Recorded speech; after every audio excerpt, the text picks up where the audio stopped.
सोचो, एक ऐसी एयरलाइन जिसने भारत में हवाई यात्रा को लग्जरी से निकालकर मिडिल क्लास का सपना बना दिया। और फिर उसी एयरलाइन के मालिक पर आरोप लगा कि उसने बैंकों के हजारों करोड़ डुबो दिए, कर्मचारियों की सैलरी रोक दी और पैसे विदेश भेजकर खुद को बचा लिया। नाम था जेट एयरवेज, कभी इंडियन स्काईज का राजा। और आज सुप्रीम कोर्ट के आदेश से आधिकारिक तौर पर लिक्विडेशन में जाती एक मरी हुई कंपनी। यह कहानी है कैसे एक ट्रैवल एजेंट अरबपति बना और फिर पूरा साम्राज्य कर्जे, केस और सवालों में डूब गया। कहानी शुरू होती है 1980 के एक आम से लड़के से, नरेश गोयल, जो पटियाला से मुंबई आए और एयरलाइन टिकट बेचने वाली छोटी सी ट्रैवल एजेंसी से काम शुरू किया। धीरे धीरे नरेश गोयल को एयरलाइन इंडस्ट्री की एक एक नस याद हो गई। कौन से रूट पर कितना पैसा बनता है, कौन सी सीट कितने में बिक सकती है और किस नियम को कैसे घुमाकर फायदा उठाया जा सकता है। 1991 में भारत की इकोनॉमी खुलती है, प्राइवेट खिलाड़ियों को मौका मिलता है और 1992-93 में जेट एयरवेज एक एयर टैक्सी ऑपरेटर के तौर पर शुरू होकर 1995 तक फुल फ्लेज्ड शेड्यूल्ड एयरलाइन बन जाती है। जेट एयरवेज ने उस समय यात्रियों को वो दिया जो सरकारी एयरलाइंस नहीं दे पाती थीं। ऑन एंड टाइम फ्लाइट्स, अच्छा खाना, क्लीन केबिन और महंगे लेकिन सम्मानजनक सर्विस। 2000 आते आते जेट एयरवेज भारत की सबसे बड़ी प्राइवेट फुल सर्विस एयरलाइन बन चुकी थी। सैकड़ों उड़ानें, दर्जनों इंटरनेशनल डेस्टिनेशंस, 100 से ज्यादा जहाज और मार्केट शेयर में टॉप पर नाम जेट। 2007 में एक बड़ा कदम उठाया जाता है। जेट एयरवेज एयर सहारा को खरीद लेती है और उसका नाम रख दिया जाता है जेट लाइट, ताकि लो कास्ट मार्केट भी कवर किया जा सके। यहीं से इस फिल्म में पहला छिपा हुआ दोष पैदा होता है। एक महंगी खरीद, भारी कर्ज और दो अलग अलग मॉडल, एक फुल सर्विस, एक लो कास्ट, जिन्हें संभालना आसान नहीं था। शुरुआती सालों में सब कुछ चमकदार दिख रहा था। जेट की फ्लाइट्स फुल, ब्रांड प्रीमियम और नरेश गोयल इंडस्ट्री के किंग मेकर माने जाने लगे। लेकिन धीरे धीरे तीन तीर एक साथ लगे। लो कास्ट एयरलाइंस जैसे इंडिगो, स्पाइस जेट, कोयर ने सस्ते किराए पर मार्केट छीनना शुरू किया। इंटरनेशनल रूट्स पर गल्फ कैरियर्स की एंट्री से प्रीमियम पैसेंजर भी बांटने लगे। क्रूड ऑयल की कीमतें बढ़ने लगीं, जिससे एयरलाइंस का सबसे बड़ा खर्च, फ्यूल, आसमान छूने लगा।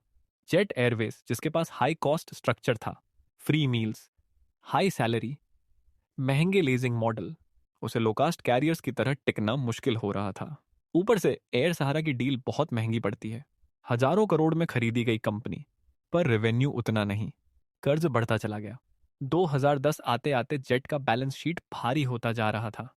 कर्ज बढ़ता, प्रॉफिट घटता और कंपनी कैश फ्लो क्राइसिस में धीरे धीरे फंसती जा रही थी। फिर आती है 2013 की डील।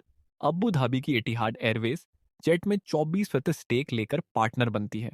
लोगों को लगता है अब जेट बच जाएगी, लेकिन सच्चाई ये थी कि बिजनेस मॉडल, खर्चे, रूट स्ट्रैटेजी और फाइनेंशियल डिसिप्लिन में कोई बड़े बदलाव नहीं हुए। ऊपर ऊपर से पैसे आए, नीचे से गड्ढा और गहरा होता गया। 2018 तक हालात इतने खराब हो चुके थे कि जेट एयरवेज को हर तिमाही में हजारों करोड़ का घाटा दिखने लगा। कई रिपोर्ट्स में जेट की फाइनेंशियल आउटलुक को नेगेटिव बताया गया। कंपनी के पास लीज पर लिए हुए प्लेन्स के पैसे देने के लिए भी कैश नहीं था। मार्च 2019 तक जेट के लगभग 50% जहाज ग्राउंड हो चुके थे, क्योंकि लीज रेंट्स और मेंटेनेंस बिल्स नहीं चुकाए जा रहे थे। कर्मचारियों की सैलरी महीनों से अटकी हुई थी। Pilots, cabin crew, ground staff, सबको बस वादा मिलता था कि जल्द पेमेंट होगा। न रिजर्व फंड बचा था, न नया इन्वेस्टर तैयार। जनवरी 2019 में जेट पहली बार अपने कर्ज की किस्त चुकाने में डिफॉल्ट कर जाती है। लेंडर बैंकों का धैर्य टूटने लगता है। 25 मार्च 2019 नारेश गोयल और उनकी पत्नी अनीता को बोर्ड से हटाया जाता है। एक बैंक लाइड रेजोल्यूशन प्लान तैयार होता है और नई फंडिंग के लिए इन्वेस्टर्स से बात शुरू होती है। लेकिन कोई भी इन्वेस्टर नारेश गोयल के कंट्रोल में जेट एयरवेज में पैसा डालने को तैयार नहीं था। सबकी एक ही शर्त थी, कंट्रोल छोड़ो तभी कैपिटल मिलेगा। आखिरकार 17 अप्रैल 2019 जेट एयरवेज की आखिरी फ्लाइट अमृतसर से मुंबई रात को टेक ऑफ करती है और यही जेट की अंतिम कमर्शियल उड़ान बन जाती है। उसके बाद कंपनी अपना ऑपरेशन टेम्पररी सस्पेंड करने का ऐलान कर देती है। हजारों कर्मचारी बेरोजगार, लाखों यात्रियों के टिकट फंसे, एयरपोर्ट स्लॉट्स छिन गए और भारतीय एविएशन इंडस्ट्री में एक खाली जगह बन गई जहां कभी नीले पीले रंग के जेट के जहाज दिखते थे। जेट एयरवेज के डूबने के बाद असली खेल सामने आने लगा।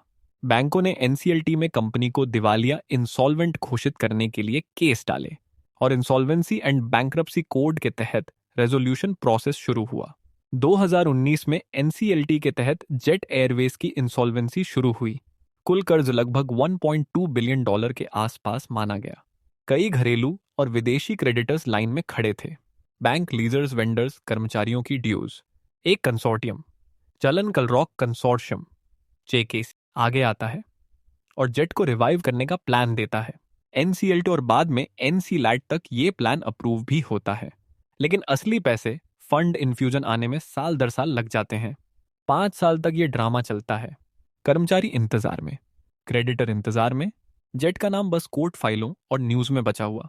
आखिरकार 7 नवंबर 2024 भारत के सुप्रीम कोर्ट को यह पूरा मामला अलार्मिंग लगता है और कोर्ट अपने खास अधिकार आर्टिकल 142 का इस्तेमाल करते हुए जेट एयरवेज के लिक्विडेशन का ऑर्डर दे देता है। मतलब साफ था, जेट एयरवेज अब एक जिंदा कंपनी के रूप में वापस नहीं आएगी। उसकी बची खुची संपत्तियां बेचकर क्रेडिटर्स को जो मिल सके वो दिया जाएगा। उधर नरेश गोयल के खिलाफ अलग लेवल पर कहानी चल रही थी। कैनरा बैंक ने शिकायत की कि जेट एयरवेज को दिए गए करीब 849 करोड़ के लोन में 538 करोड़ रुपए फ्रॉड में डुबो दिए गए। सीबीआई ने एफआईआर दर्ज की। ईडी ने मनी लॉन्ड्रिंग का केस बनाया। आरोप ये कि जेट एयरवेज के फंड्स को गोयल और उनके परिवार ने अलग अलग कंपनियों, प्रोडक्शन हाउस और विदेशों में भेजकर साइफोन किया। 2023 और 2026 तक ईडी ने नरेश गोयल और उनकी पत्नी के खिलाफ चार्जशीट दाखिल की और उन्हें बैंक फ्रॉड और मनी लॉन्ड्रिंग केस में गिरफ्तार भी किया गया। जेट एयरवेज की कहानी इस तरह 2 ट्रैकों पर खत्म होती है। एक तरफ कोर्ट रूम में कंपनी की लिक्विडेशन, दूसरी तरफ क्रिमिनल केसों में उसके फाउंडर पर लगे गंभीर आरोप। जेट एयरवेज कभी भारत की शान थी। लोग कहते थे, अगर उड़ना है आराम से तो जेट से उड़ो। लेकिन आराम, स्टाइल और ब्रांड इमेज किसी कंपनी को तब तक नहीं बचा सकती जब तक अंदर से उसका मैनेजमेंट और फाइनेंस मजबूत ना हो। इस कहानी से 5 बड़ी सीख मिलती हैं। सीख नंबर 1, सिर्फ तेजी से बढ़ना काफी नहीं, सही दिशा में बढ़ना जरूरी है। महंगी अधिग्रहण जैसे सहारा की डील बिना साफ स्ट्रैटेजी के कंपनी को डुबा सकती है। सीख नंबर 2, मार्केट बदलता रहता है, लेकिन अगर कंपनी अपना मॉडल नहीं बदलती तो मार्केट उसे बदल देता है। लो कास्ट कैरियर्स ने जेट की प्रीमियम स्ट्रैटेजी को पुराना बना दिया, लेकिन जेट समय पर अपने खर्चे और मॉडल नहीं बदल सका। सीख नंबर 3, कर्ज अगर समझदारी से न लिया जाए तो बिजनेस की ताकत नहीं, उसकी सबसे बड़ी कमजोरी बन जाता है। जब कैश फ्लो रुक जाता है, ईएमआई और लीज रेंट कंपनी की जान निकाल लेते हैं। सीख नंबर 4, कॉरपोरेट गवर्नेंस मजबूत न हो तो आरोप, जांच और केस कंपनी की रेप्यूटेशन को खत्म कर देते हैं। और कोई इन्वेस्टर ऐसे ब्रांड में पैसा नहीं लगाना चाहता जिस पर फ्रॉड और मनी लॉन्ड्रिंग के साए हों। सीख नंबर 5, किसी एक आदमी का ओवर कंट्रोल भी खतरनाक है। जब तक नरेश गोयल कंट्रोल छोड़ने को तैयार नहीं थे, तब तक सीरियस इन्वेस्टर्स बोर्ड पर आने से डरते रहे और समय निकल गया। और सबसे भावुक हिस्सा, जेट के हजारों कर्मचारी जिनकी गलती सबसे कम थी, उन्हें सालों तक सैलरी, पीएफ, ग्रेच्युटी के लिए कोर्ट कोर्ट भटकना पड़ा। आज जब भी किसी एयरपोर्ट पर खाली पड़ा जेट का पुराना लोगो दिखे या न्यूज में कंपनी ने लोन डिफॉल्ट किया जैसी हेडलाइन दिखे, तो ये कहानी याद रखना। किसी भी बिजनेस की असली ताकत ना सिर्फ उसका प्रॉफिट होता है, ना उसका ब्रांड। उसकी असली ताकत होती है उसकी ईमानदारी, उसका मैनेजमेंट और उसका टाइम पर सही फैसला लेना। क्योंकि अगर फैसले गलत हों तो आसमान में उड़ने वाला ब्रांड भी एक दिन अदालत की फाइलों में सिर्फ एक नाम बनकर रह जाता है।